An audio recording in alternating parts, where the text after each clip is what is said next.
Hello, my friends, and welcome to another episode. I'm so excited to have you here. I started a little series, a mini series of 3 episodes that I'm going to do on goal setting because I think that the way that we approach goal setting is wrong and trash and is why so many people have a hard time sticking to their goals. And I think that actually having goals and getting to them is a really important part of our experience and growth and creating the life that you want. And so I want you to set better goals and actually reach them. So I am doing a couple episodes. I started last week, and I'll be doing another one next week on how to properly set goals. And this is just a continuation of that. Before I dive into this, if you want to set your goals for the next year and the next couple of years, if you want to learn the proper way to think about goals fundamentally differently than you've been taught, I'm doing a full day workshop called Goals That Stick. You can go to quitterclub.com/goals. I will be doing it on December 8th, and I would love to have you in that workshop. So go there, check out all the information, and let's jump into today's episode. I want to talk about the important reason that I make my students limit their goals to one goal a year. And I get a lot of pushback for this, and I want to explain on this episode why I think it's so important to only pick one goal. Most people, when they hear that, get sort of like panicked because they think, but I want to change so many things in my life. I want to change things in my business and in my personal life and in my relationships and with my marriage and my weight and all of these things. And so for a lot of us, what happens is we go through the laundry list of everything we want to change, everything that we want to be different. And when someone tells us like you have to pick one, it sounds absurd because like there's a lot of areas in my life that I want improvement. And I'm going to tell you why I've developed this like concept of only picking one goal and why I see that it works so much for my own clients and for myself. I am not saying that you can't work on anything else. I'm not saying that you're going to pick one goal. Like if you pick, let's say, a health goal, you're not going to work for the next year, or you're not going to like try to have a good relationship with your spouse, or you're not going to try to make more friends, or whatever the goal might be for you. It's not to say that you can't also try to improve in other ways. It is simply to say that your focus and your priority is one thing for every year. And here's why. Because for most of us, if we even do goals, even if we take the new year to set new goals, we create a laundry list of things that we think need to change in our life. And unfortunately, for a lot of us, I think we think that it needs to change in order for me to love my life, in order for me to love myself, which is not the right way to set goals. If you listen back to the last episode, where I talked about what people get wrong with goal setting, one of the things is that we think I need to change as a human being and I need to change all these things about me in order for me to be able to accept myself, in order for me to be able to love myself. And so I think a lot of us get panicked when we say one goal because you're like, I need to change a lot of things about me. But the thing is that you don't need to change anything about you to love yourself. So if that's what you're doing it wrong. That's not the point of goals. A point of goal is to simply like create more growth in your life, is to take a certain area and try to expand it, is try to improve it, try to see what you're capable of, is try to blow your own damn mind, but not because you need that to change in order to feel a certain way about yourself, right? And so if that's what you're doing, if you're trying to sort of beat yourself into this new mold of a person who is healthy and weighs a certain amount and meditates and is calmer and never yells at their kids and wakes up on time and doesn't snooze their alarm in order to feel like you're a good person or that you deserve love and acceptance, my friend, work on your thoughts about yourself. Don't worry about goal setting. Let's work on like learning how to accept who we are exactly the way that we are, and then we'll worry about changing things. But I think that if you get to the point where you're like, okay, I want to just expand what's possible for me, I want to grow, what happens is that we go through a laundry list of things that could change in our lives. And yes, we all have areas that we can improve, areas that we can grow in. And we start thinking, okay, I want to, work out more, and I want to eat healthier, and I want to go on dates with my husband, and I want to do more fun things every month with my kids, and I want to be on my phone less, and I want to start that side hustle. You get it. There's just like a laundry list of things that we could do. And I want you to think about let's say you put that, it's January 1st, and you write down all those things that you could do, you should do.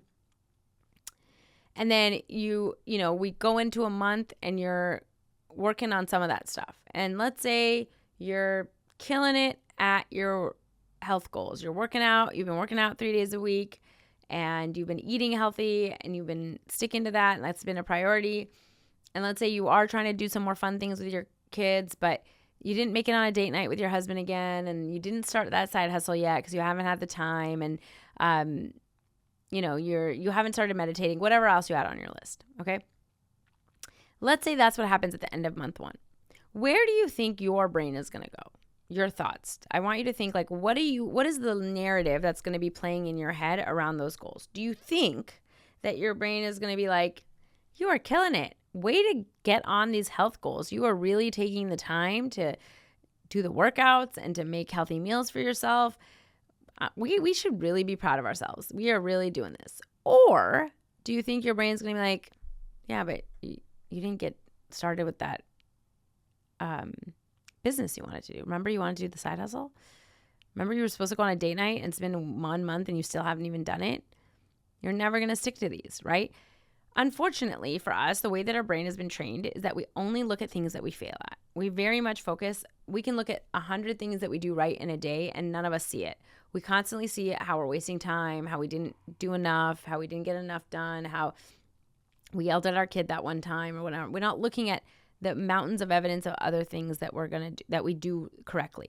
And the reason that I started realizing for myself was, like, I would have a laundry list of goals that I wanted to complete. And every year I would complete some of them. I would get to the end of the year and I would have done some of it. But my mind would always go back to, like, oh, but you didn't do reading. You remember you were supposed to read every month, and remember you were supposed to meditate, and you didn't do any of that stuff. You only did like 20% of this. And I would feel like a failure. And so I would give up and I would think, like, you know what? I'm never going to stick to these goals. It was really hard for me to be consistent at 5-10 different things. And so I started really thinking, like, okay, if I can only focus on one thing for the year, where this is my priority, if I get this, if I work on this, that is really all I have to get done. That is where I'm going to have, like, kind of the self-integrity. That is where I'm going to keep my word to myself. That is where I'm going to show up and try to be consistent.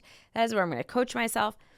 And then anything else I do is just, a cherry on top, right? It's just the icing on the cake. Like, I'm still going to work out. I'm going to try to, like, have more date nights. Those are just, like, nice to haves. They're definitely things that are on my radar that, like, I would like to. They're just like to-dos. But this is the thing that I have to do this year, right? This is the thing at the end of the year when I look back, I'm going to want to have made progress on. I'm going to regret if I don't do it, okay? And I started picking goals like that. And I remember the first year I did it I was thinking about my business. And I was like, you know what? I really wanted to do a health goal too. I wanted to work out. And I was like, you know what? For me right now, the business is the most important thing. And I really want to get this business off the ground. So, like, what if for 1 year, my goal is simply like a revenue goal for my business, and it's to get to that. And that's where I pour all of my energy in. And yes, I'm going to try to work out, and I'm still going to try to read, and I'm still going to try to go on date nights, and I'm going to try to do all these other things. But my priority is this. So when push comes to shove, when I have to make a decision about recording podcasts or going to the gym, or when I have to, go to bed at night and read, or I have to, like, spend some time organizing the next podcast outline that I'm going to do, I know where my priority lies. I know that this is my one goal for this year. And when I started doing that, it fundamentally shifted everything in how I approach my life. So many things became easier. That goal became easier because I knew very clearly, like, what the priority was. I knew, like, me keeping my word to myself means working on this goal. Now, even that, it didn't mean that it was, like, all I worked on 8 hours a day. Sometimes, like, since then, one of my goals for one of the years was a health goal of working out 3 days a week. That's just 3 hours a week. That's 1 hour, at a time for 3 days. So that didn't mean that I didn't have tons of other time to do other things. I did. And I still worked on my business, and I still worked on, my reading goals, and I did all these other things. But I knew that come hell or high water, I was going to work out those 3 times a week. Like, that was my goal. My goal was to focus on my health, was to figure out what was going on with my health, was to, like, follow up and really get that squared away. And what I started realizing was like, if I give myself a year to do this, if I give myself 1 year to focus just on this, I will create such a foundation. Like I will create these habits. I will create this self-concept of someone that works out every week, 3 days a week, that the next year I can set a different goal. And I will still keep this habit. I'm just now stacking habits, right? I'm giving myself the time to create this foundation, to stick to my word, to be consistent, to not overwhelm myself, to not try to do all the things for all the people, to really say like, this is my one important thing. Not that I need to change everything in order to be happy with myself, but just because like I want this to become a habit that I have. And then the next year I can focus on something else. And I keep building my life year after year. One of the things that I really want you to understand is that you have time. If for a lot of you, I want you to really think about how many years you have left in life, right? For me, I'm 42 right now. I have hopefully 35, 40 years, maybe more, 50 years. Like that is an insane amount of time. If I think back, I have just as much life to live as I've lived now. And I've done so many things in my life. I feel like it's been forever that I've been alive, right? So if I think about that and I think I don't have to change everything this next year. The next year does not have to be my end all be all. It is simply one more brick in this kind of foundation that I'm building for myself. That's all it is. And if that's the case, then what is the most important thing to me? And I will tell you this, like once I started doing this, and my clients too, I can't tell you how many of my clients I've seen where they pick their goal, and because they picked one thing to focus on, they actually kind of accomplished it faster, or it became more of a habit faster. And then they started focusing on other things. They were like, all right, I did this the first half of the year and it's already become a habit and it's really not taking much out of me. So now I'm going to focus on this other stuff and I'm going to do other things. Instead of, I'm going to overwhelm myself with so many goals and so many things that need to change and so much stuff that I think has to get done right now. And then when I get overwhelmed, I don't do anything. I procrastinate. I freeze. I bury my head in the sand. I get frustrated with myself. I beat myself up and nothing gets done. And so a lot of people say to me, like every time I have this conversation all the time in my community, in the Quitter Club, because people try to argue like, well, can I have 2 goals? And I'm like, listen, you can have as many as you want. You don't have to do it the way I say. But you think what I'm telling you is like the difference between having 1 goal and having like 8 goals. And of course, 8 sounds more exciting. 8 sounds great, right? What I'm saying is the difference between reaching 1 goal and reaching 0 goals. Which one sounds better then? Because for a lot of you, I want you to just be really honest with yourself. How many of your goals have you actually reached when you set a bunch of new resolutions every year? How many of you been like, all right, I nailed that? And how many of you felt good about doing it? You might have nailed 1 and then also beat yourself up all year because you didn't do the other 7. So it felt like crap the whole time. My wish for you is to simply pick one so that you can feel good as you're doing it while getting other things done as well. And actually tick it off, right? Not have to go back to it next year. You can pick something else next year. Slow yourself down enough that you give yourself the time to actually achieve it and you actually get to a place where it becomes a reality, and then you open up space for doing other things. The reason so many people are against this, again, is because they think they need to change all of these things in order to feel good about themselves and their lives. And that is just the wrong place to start goal setting from anyways, even if it was just 1 goal. If you think I have to get this done in the next 3 months, I have to lose 10 pounds in the next 3 months to feel good about myself, you're already setting yourself up for failure. That's not the reason why you should lose weight or you want to lose weight. And if you think you're going to like push yourself and kill yourself to get something in order to feel a certain way, you're going to do that thing and then you're still not going to feel it because you're still going to tell yourself, well, that wasn't enough. You're still going to have thoughts of like, well, I still don't look exactly the way I want to look, or I still don't feel the way I want to feel, or I still have the same thoughts that I always had. I'm still the same person. And so I have to do something else. And so that's why so many of us are in this like drastic, like a really good sign is like if you're in a rush to change it, if you're like, I need to change this in the next 6 months, I don't even want to wait a year. I want to meet this goal in the next 3 months. I want you to slow down and ask yourself, what is the rush for? What do you think you're going to feel when you get there? Can you give yourself ample amount of time to get there? And if not, why not? Because that's typically what the problem is. Because when you slow down, you're like, hey, I know I can love myself where I'm at. I'm good where I'm at.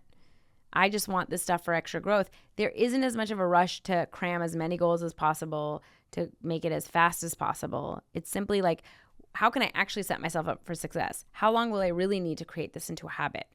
How can I create this in a way that it becomes not overwhelming? And so that's what I want you to think about as you think about goals in the next year is, what's one thing I want to work on? So that when I get done with that, like let's say, like I said, if it was 3 days a week you're working out, okay, yeah. I also started reading a lot, that became a hobby for me. But that was never the goal. That was never something that, like, if I didn't read for that week, I didn't beat myself up. I was like, all right, I didn't get to it this week. But you know what I did get to? My working out 3 days a week. You will be amazed at how much more you can accomplish when you slow down, when you take off a lot of the pressure and the overwhelm that gets you to kind of freeze and not do anything.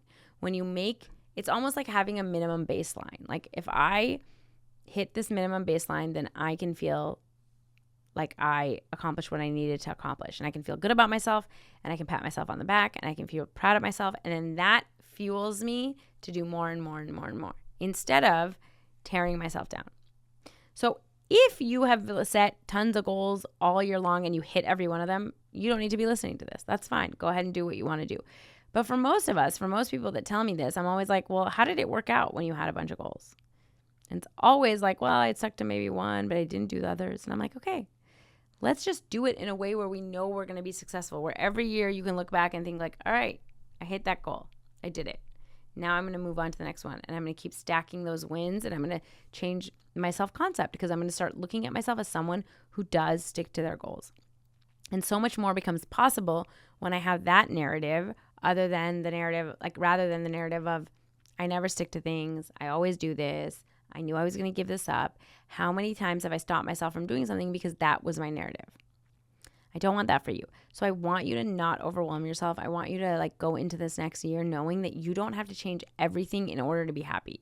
You don't have to change everything in your life, but you can change one thing to make significant progress on, so you can see that you are someone that sticks to things. You are someone that can accomplish goals. You are someone that can change their life. And when you see that, honestly, it can change so much for you. So if you want help with your goals, if you want to have someone that actually helps you break down what your long-term goals are, what you want to do over the next 5 years, what you want to do in the next year, how you break that down into 90-day goals, how you deal with all the self-sabotage, join me for this workshop. You're going to put 1 day of work in, and you are going to have the rest of your year figured out. You can go to quitterclub.com/goals. I hope to see you there. And if not, I will see you next week for another episode.